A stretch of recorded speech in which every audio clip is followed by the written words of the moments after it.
in the next virtual fireside chat, the impact of diversity and innovation best practices, Kathleen Mitford, Chief Strategy Officer and Executive Vice President at PTC, and Parna Sarkar-Basu, founder of Brand and Buzz Marketing, Thought Leadership and Brand Strategies, will discuss the impact of team diversity and innovation, diverse enterprises deliver business benefits, and tips on advocating for diversity in your organization. Hi, Kathleen, and hi, Parna. Hi, Anna. Can you hear me? Yeah, I can hear you, Kathleen. Hi, Parna. Hi, Anna. Good to see you again. Good to see you too. You did a great job, Parna, today at the work-life balance panel. Good points. Welcome, Kathleen. Ladies, I will leave the stage to you. Do you have any slides? If you have, you can test them now, but probably you won't be having since it's a chat. So I will leave the stage to you, and we can be back in. I will be back in that for some questions. So feel free to take some questions also from the audience if you want. In any case, see you later and have a great discussion. Thank you, Anna. Thank you so much, Anna. Hello, Kathleen. Hello, Parna. Hey, everybody. Thank you so much for joining us and sharing a part of your day with us. Really, really appreciate it. So our discussion today is around inclusivity, innovation, and diversity. It's such a hot topic. I think we are all dealing with it in some form or the other. If you guys have questions for us, please put them on chat. We'll do our best to respond. So, Kathleen, why don't we start with the word diversity? You know, the diversity can mean so many different things to so many different people. It could be around culture, language, religion, you name it. And the word also takes on a new meaning, especially now, you know, depending on the political climate. And currently we're talking a lot about diversity of race. So what does race mean to you? Well, first, let me start with diversity and what diversity means to me. I think you hit the nail on the head, Parna, when you said diversity can have so many different meanings. So I think diversity definitely has the meaning of what is our gender, you know, male, female. Definitely, you know, what is our race? What is our skin color? Our Black employees, brown employees, Hispanic employees, Latinx employees, employees with many different needs. But I think also when we think about diversity, that there is diversity of ideas. You know, there's diversity as different ages. So having people, both younger employees and employees a little bit further along in their career. It's a diversity of thinking, people that come from different backgrounds. So when I think about diversity, I think about diversity in people that aren't just like me. And then also diversity is different regionally as well. Here in the US right now, we're talking a lot about diversity on Black and brown citizens. If you go to Europe, that's maybe not the same type of diversity that they're thinking about. If you go to like Israel, here at PTC, we're a global company. We have big R&D offices in both the U.S. and Israel and India. In Israel, we talk a lot about religion and different religious backgrounds. In India, there's a lot on different, you know, social status.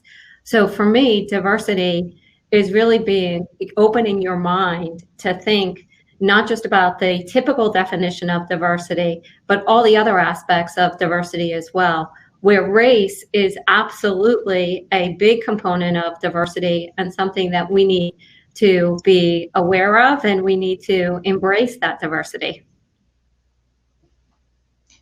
For sure. And, you know, we are also looking at the value of diversity, both in terms of the economy and in terms of, you know, innovation and how it impacts the bottom line. How do you foster that kind of innovation? How do you create teams that brings in the diversity of thought, of age, of race, of religion, which at the end, you know, helps the company? I'm wondering what your thoughts are on that and any examples that you might want to share. Yeah, great question, Parna. Right now I'm the Chief Strategy Officer at PTC, but prior to that, I was the head of products at PTC, so leading a 2,000 team global product management and R&D organization. So when we talk about the impact of diversity and how that helps a company with the bottom line, but also with innovation, it's hard to correlate, and this is something actually at PTC we're working on. It's hard to correlate your direct, whether it's your product success or your company's success, with diversity, but it's something that you feel. So Parna, you asked about how do we do that here at PTC. First, it starts with hiring. It's making sure that you have a diverse slate of employees within your organization, and also with the partners in the ecosystem that you're working with, that is diverse as well. So it starts with making sure that you are hiring for diversity, but then also it's about embedding that within the teams and having them think not just about when I'm coming up with a new concept or a new idea or a new project, inviting the same people that I always do to the meeting, but who could bring diversity of thought? We're in products, but if we're having a product discussion, should we bring somebody in from a different organization that may be interested in that? And it's holding ourselves accountable too for every interaction that we have. Are we living up to our company's standards for innovation? Do we have the right people in the room, both the right roles in the room? Do we have the right diversity in the room? And is it something that it's just part of our culture, and not just numbers that we look at maybe in a staff meeting? Yeah, that makes a lot of sense. So speaking of diversity and diversity of thought, my background is in English literature, like world literature, and here I am, in the tech world. You had a very interesting start also. Want to share that with the audience a little bit about your background? Yeah, sure. So from the time I was 7 years old, I wanted to be a fashion designer. So I don't know any of you that are, I'm in my late 40s, and we used to have things called fashion plates, where you would put these different, little plates to do the top, to do the skirt, to do the bottom, and I would love playing with those, and I wanted to be a fashion designer. So that's actually what I did in my career.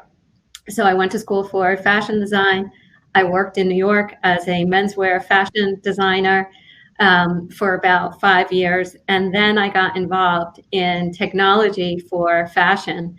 So my career went from fashion design to, first being involved in sales and customer success in retail technology. So just staying within retail, something that I was very comfortable with, to then almost 15 years ago, I came to work for PTC to help them start their retail business. But that was only for the first 4 years of my career here at PTC. And the last 11 years, I've worked with industrial customers in leading a variety of different roles, from product strategy to corporate strategy to leading our global product organization for CAD, PLM, and IoT. And I actually think that the diversity of thought that I bring, I don't have an engineering background. Now, don't get me wrong, I've spent a lot of time being a curious learner over the years, learning a lot about engineering and coding and technology in general. But because I don't have the traditional engineering background, I come at it from a different angle than my engineering colleagues. And that challenges us to come up with different ideas. That challenges us to have different thoughts. So thank you for bringing that up, because that also goes to the diversity of the people working on teams.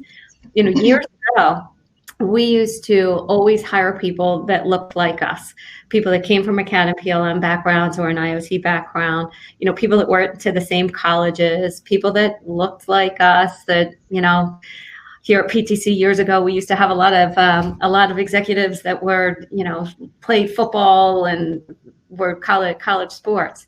And we changed the way that we think about what drives innovation, and led an initiative called Brains and Passion, where we totally changed the type of people we hired and what their backgrounds were. So sorry, that's kind of, going on a long answer there, but it's an example of how having a different background that wasn't an engineering background allowed me to bring some diversity of thinking into PTC. And it's something that we embrace at PTC, and bringing in that diversity of thinking, which comes from people that are diverse, that have had different, that grew up differently than we did, that had different cultural experiences. Oh, for sure. And I think personally, from my end, I can also say that, not being an engineer, but working with very technical products, we're actually able to humanize those technology. We can actually speak the language of the customers and the analysts and the press. So totally, those backgrounds definitely help. You've also been a big proponent of women in tech for sure, not just with what you're doing at PTC, but for those of you, so Kathleen and I are both from Boston. So in case I don't think we put that in our chat. But in Boston, there's an organization called MassTLC, Massachusetts Technology Leadership Council. And one of the research that they had done last year said that in Massachusetts, only 5% of tech workers are Black or African American, and 7% are Hispanic or Latinos. Well, there is a push now to change that in Massachusetts. It's called the Massachusetts Tech Compact for Social Justice, and PTC obviously is a supporter of that, along with a whole bunch of tech companies and also my small company. But Kathleen, do you feel that these initiatives that states are putting together, like the one here in Massachusetts, will actually help bring more diversity to organizations, to businesses? And what else should we be thinking of? Absolutely, Parna. PTC is proud to be the lead underwriter of the MassTLC Social Justice Initiative.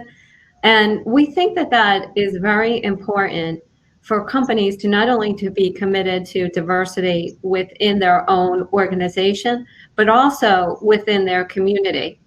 Here at PTC, we are involved with the MassTLC initiative.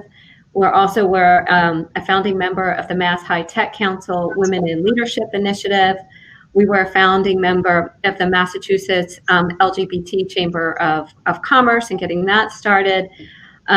So we think that it's important to be involved in these community initiatives, because what many of them do is they bring companies together to learn about best practices both at the organizational level and best practices at the individual level as well. Is what can I do as a leader? What can I do as an employee?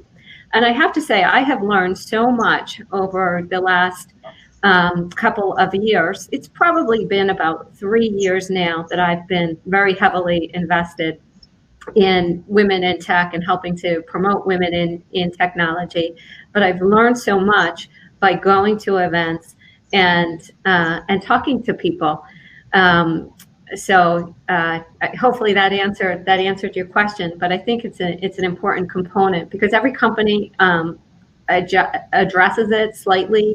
There's some common things that people are doing, with ERGs and interviewing process to make sure that you are hiring diverse employees, but there's different things that you learn in tidbits. And I've learned so much that I've applied to myself as a leader, and then also to initiatives that we're undertaking here at PTC. Right. I'm actually looking at a question. One of the questions is, recruiting from a diverse talent pool is important, which obviously you touched on. But I know at PTC you have quite a few I should say, very specific requirements when you're looking to hire people to make sure that the organization is even more diverse. Would you like to share some of that? Yeah, sure. Here at PTC. And challenges that you may be facing. Sometimes the talent pool may not be as big as you would like. Sorry, I didn't mean to interrupt. Go ahead.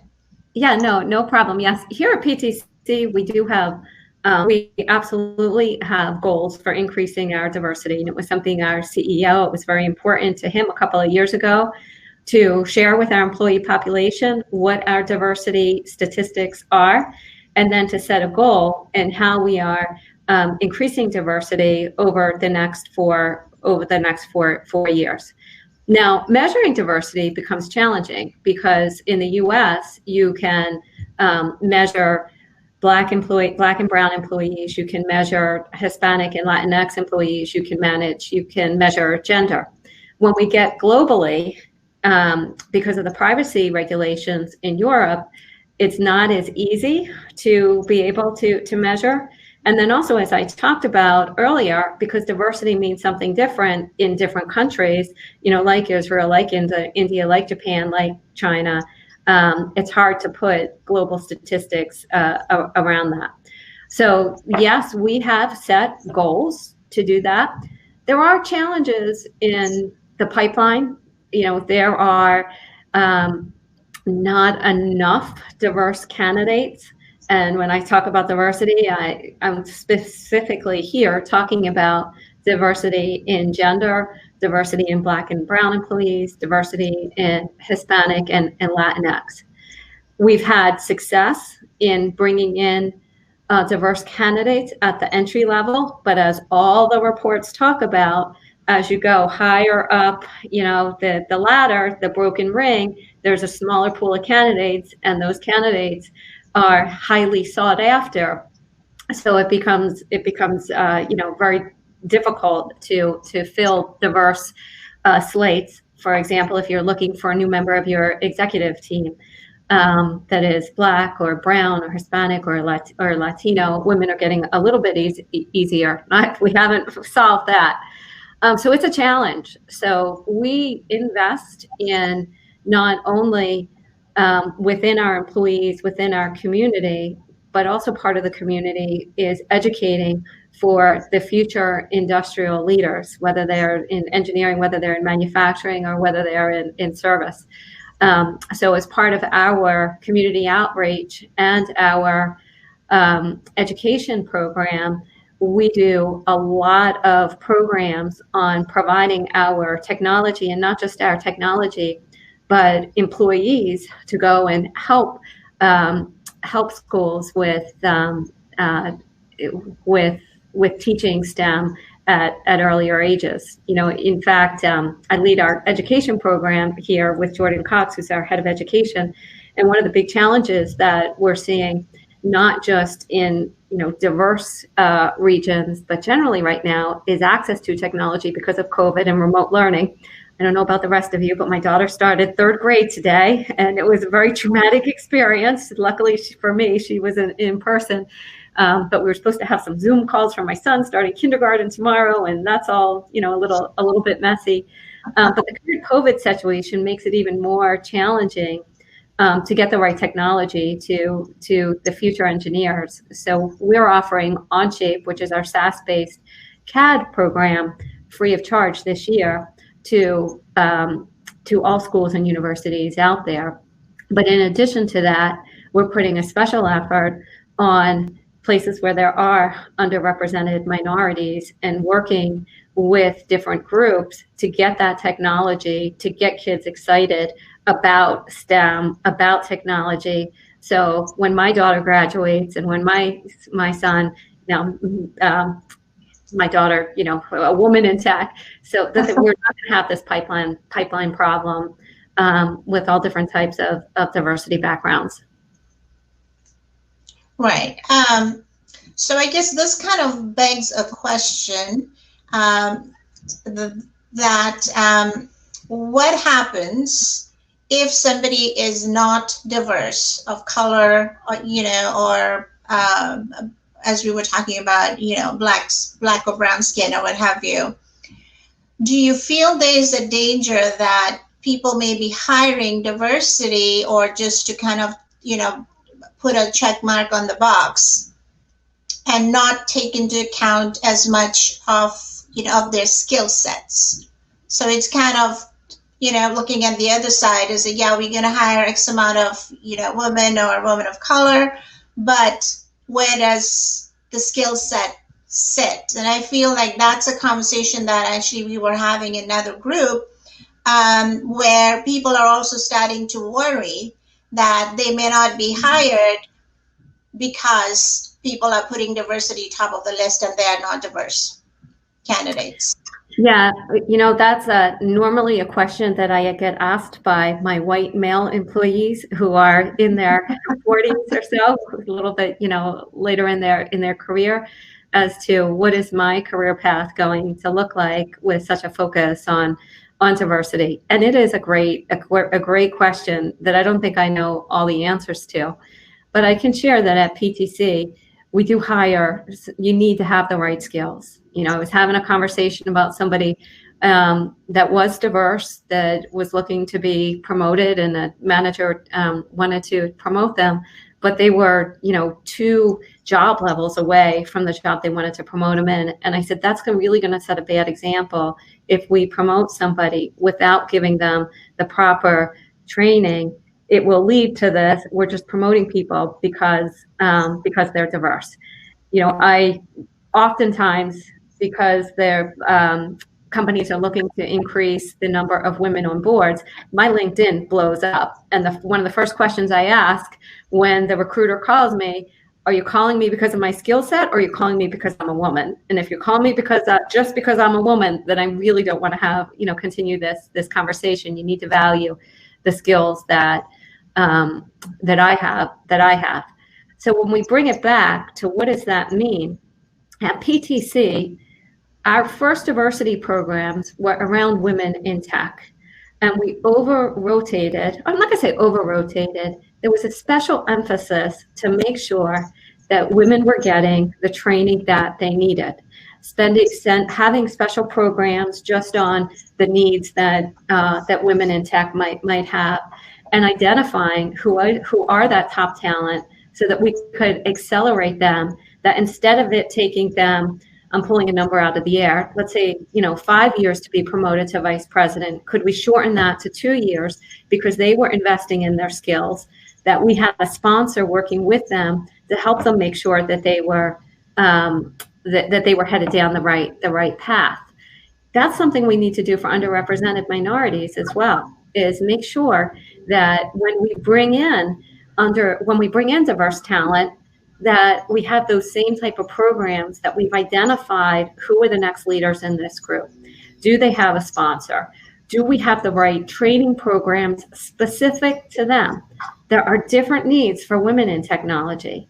We have different needs for our Black employees, whether it's technology or just the situation that we're living in today. And we need to be aware of that, and we need to put special programs in place to give them the right tools to make sure that they're successful and that they never feel like they got promoted because they were diverse. Right. Well, we definitely need more women like you in leadership positions around, in almost every company, I would say.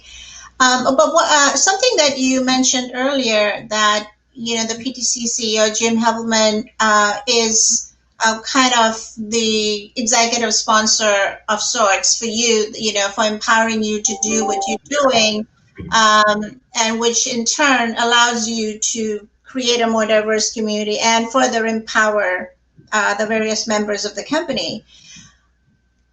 Obviously, the male ally plays a really big role, even though we all think that, we can do it all, but they've been there before us. And sometimes it's good to have, whether it's a male ally or a male sponsor, to kind of guide us or be the force to move you up. Do you feel that is true, or you're saying, Parna, what the hell are you thinking? No, I absolutely think it is true. And I consider myself to be very lucky at PTC that I have had both male sponsors and male allies. And I think that has absolutely helped me be successful, especially having one sponsor who actually happened to be my boss for many years. And he not only pushed me, but he made sure that I had the right visibility that was needed in order for me to be successful. And I'll just tell a quick story because I think that this is just part of, I'm very, very lucky to be able to work with Jim. But Jim and I happened to be on a call this morning, and I'm not going to say anything about who I was on the call with, but there were 8 men and me, and all, a little bit later in their career and not diverse. And we were talking about what the next steps were. And it was very hard for me to get a word in the conversation. And I made a suggestion as to, okay, here's what the next step should be. Here's what the key things I think we need to accomplish, blah, blah, blah. And not the PTC team, but the other party that it was on the phone with just completely disregarded what I had to say.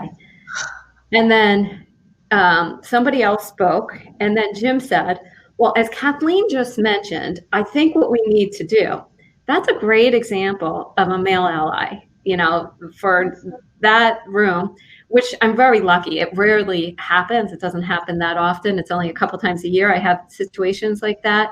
But Jim was an ally, and he could have just passed over it. He didn't have to say Kathleen. He said, yes, as Kathleen mentioned. That's a great example. And, for Jim, I think, I'm not going to say it comes natural, maybe he's worked on it, but it's also part of why I think it's important for our male allies to be involved in diversity, males to be involved in diversity discussions about women. But then also, I have learned so much about what our Black and Brown employees need by attending our Black Employee Resource Group meetings the last 6 months or so.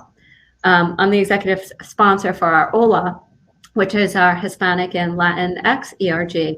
And again, I learned so much about what their needs are just by being involved and interacting with them. So I think when we talk about allyship isn't the same based upon the diversity of the employee. And it's important for us to understand what is different about them, what they need from us, and how we can be empathetic leaders. No, I think that's a really good point. So how can somebody go about finding a sponsor or a mentor like you suggested? Or Jim Hebelman. Right. And finding a sponsor and a mentor is not always the easiest thing to do, because what I have found is the best sponsorships and mentorships is where it's a give and a get, where both parties get something from the relationship. Because if you're asking somebody to mentor or to sponsor you, where there's a difference. I think everybody probably understands the difference between mentor and sponsorship. Mentor, I'm looking out for you. Sponsorship, I'm taking an active role in your career success and doing something to make sure that happens. I think for sponsors, personally, I think it's best to have a sponsor within your company because they can directly impact your career choices. And those are conversations that I would have with your manager.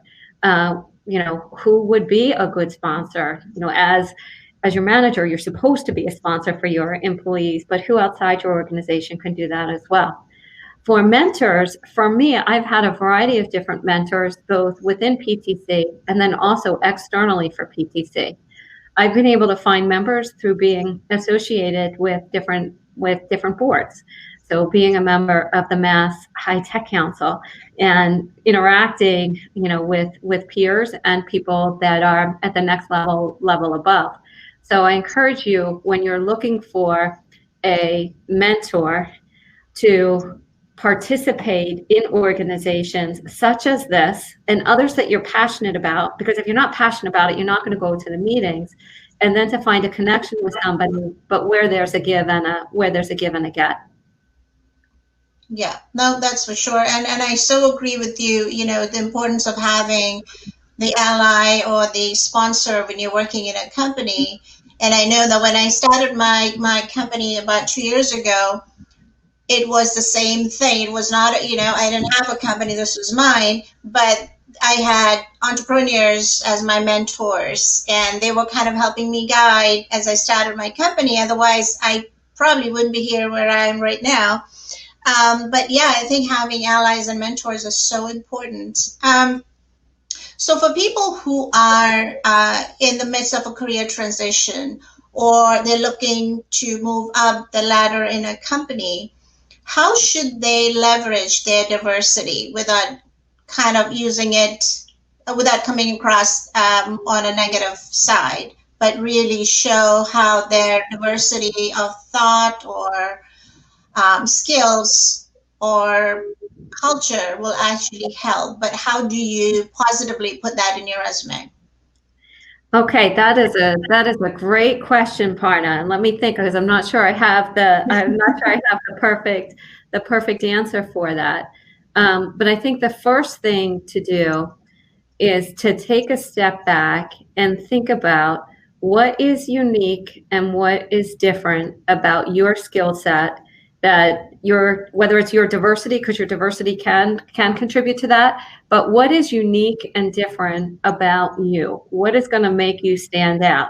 And there has to be some component of your diversity, whether it's your diversity of thinking, your diversity of background, that you're from Europe interviewing for a position for a US company, whatever it may be. What is unique and different about you, and how does that apply to what you can contribute to a company? Let me just give you an example. When I think about myself, and when I was working on my board resume, some of my diversity is the fashion background in engineering. That's not a diversity of color or ethnicity or anything like that. It's a diversity of thinking from separating me out from all of the other industrial and engineering candidates. So I would encourage you to take that angle on it, on how is that helped you, or what makes you different there.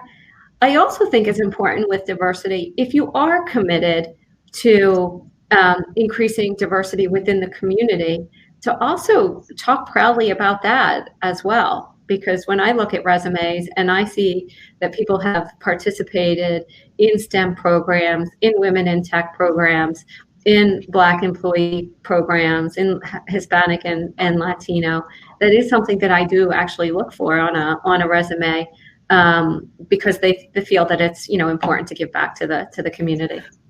Right. And I think one of the positives that came out of COVID, despite all the horribleness and the deaths and so on, is this whole virtual community that we currently have. I'm sure there are people today, as I was looking earlier, people from around different countries that's joined us today. And the same thing I feel is for the remote working as well, because now you have a bigger pool of candidates that you can pull from. Not everybody has to be in Boston for a local company, or in whatever the other city is. So as people are applying for jobs, let's say somebody in India who's looking to join a U.S. company, how should they, I guess that's a question, should they or should they not talk about the region that they're coming from? Like, would that geographic region or diversity of geography be helpful for them to get a job? Yeah, when I look at resumes, and I get international resumes all the time, and oftentimes what they will do is they'll talk about the region that they come from and what specific tech, and actually quote some statistics. We're a leader in IoT, and I get a lot of resumes from Indian potential employees, and they will put statistics on there about the region's leadership in IoT and developing technology from IoT. So I absolutely think that is something that that you should put on your resume. I do think that COVID is opening up positions to, it's allowing us to think differently about where employees are. PTC, we just a year ago moved to a great new headquarters in Seaport, where I actually am today, and there's about 1,100 people normally here. I think there's probably about 20 of us today, maintaining the right social distancing. But we're going to change. I'm pretty sure we're going to change our strategy on where employees are, in being more flexible on, if you're in a corporate role, that you don't have to be at headquarters, being more flexible with work from home. And then related to that, Parna, just one other comment I wanted to bring up, because we talked about this on another conversation. I actually think that COVID has been very good in helping with diverse employees use their voice more. I have noticed that my diverse employee base is more confident on Zoom calls and Teams calls and things like that. And I had a conversation with one of them to say, I've noticed this and I really like that. And a couple employees have said to me, I feel like it's a much more level playing field when everybody's on a Zoom or Teams call, because people are more respectful and trying to let everybody have their voice. And I also just feel much more confident because I'm comfortable sitting here in my, in my home office in an area that I'm comfortable with. So I think that's also been another positive to the horrible COVID pandemic. Right. But you also mentioned earlier how the technology on Shape has, allowed engineers and innovators to work, in different parts of the world and create life-saving products. So obviously, it's those are the positive, the silver lining that we're looking at sometimes.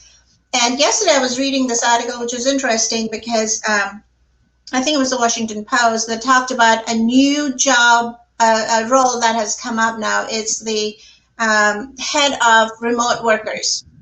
And I chuckled when I read that. I was like, okay, for those of us who worked, remotely or managed global teams, we should all have had that title, right?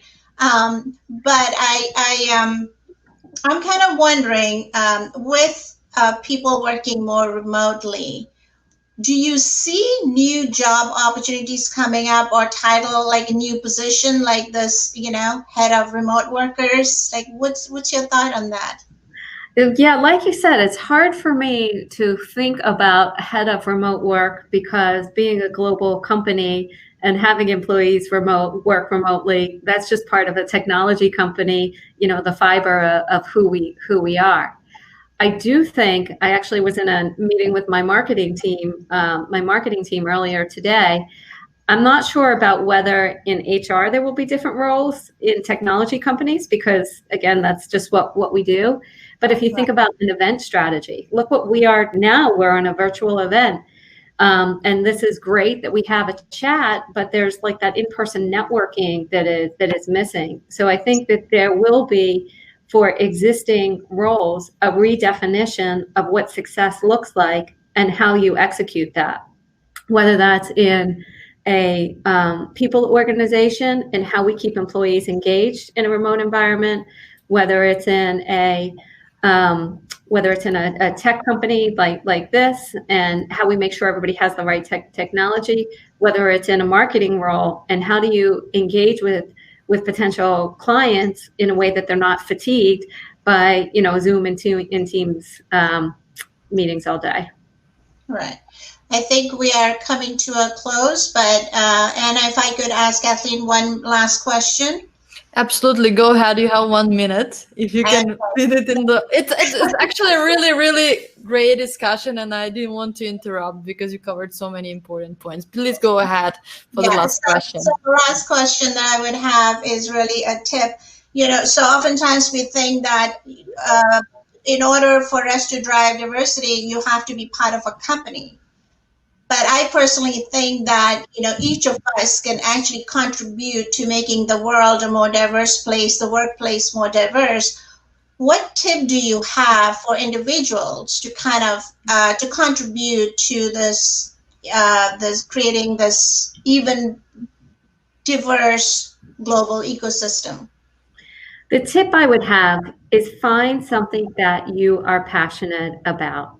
Okay, whether it is women in tech, whether it is the engineers of the future and getting involved in, Girl Scouts and Boy Scouts of America and technology, whether it's helping the Hispanic and the Latino community, whether it's being involved in Black employees. Because there's a lot of different ways that you could impact diversity, but you need to be passionate about it, because if you're not passionate about it, you're not going to follow through. Parna, I probably do one of these events like once every 2 weeks or so, because I love doing it. I love doing it. I love the women that I engage with. I love being able to get feedback and to hear what's working and what's not working from other people. So it's not something where I'm like, oh, I need to do my diversity. Like, what am I doing to contribute to diversity in the community? It's just something that I do because I am so passionate about it, both with I'm actually maybe a little bit too passionate because I do women in diversity. I do Hispanic employees. I've been just starting to get more involved with our Black employees and then STEM programs. But you have to find what interests you, so you're not going to be like, oh, did I do my diversity initiative this quarter? It just comes naturally as something that's part of your day. Absolutely great response. And you are so right. Passion is everything, and I think we are where we are today because of we enjoy doing what we do, including chats like this. So Kathleen, thank you so much for taking the time. Anna, it's such a privilege to be here, and thank you for the invite. And folks, thank you so much for joining and all the questions. I hope I try to cover everything. I hope I have. But if you guys have more questions, join us on LinkedIn, or I'm sure Anna will know how to reach us. So thank you again for joining us. Kathleen, Parna, thank you very much. Super interesting chat. Parna, excellent moderation. I have nothing to add because that was so good. I mean, Kathleen, thanks for sharing also your experience. You covered lots of very important points. And I do agree on the point about diversity, that you need to live it every day. It's not just, checking some boxes and, hey, did I do my diversity thing today? Thank you very much. And I'll wish you a great day. Thank you. Bye-bye. Bye.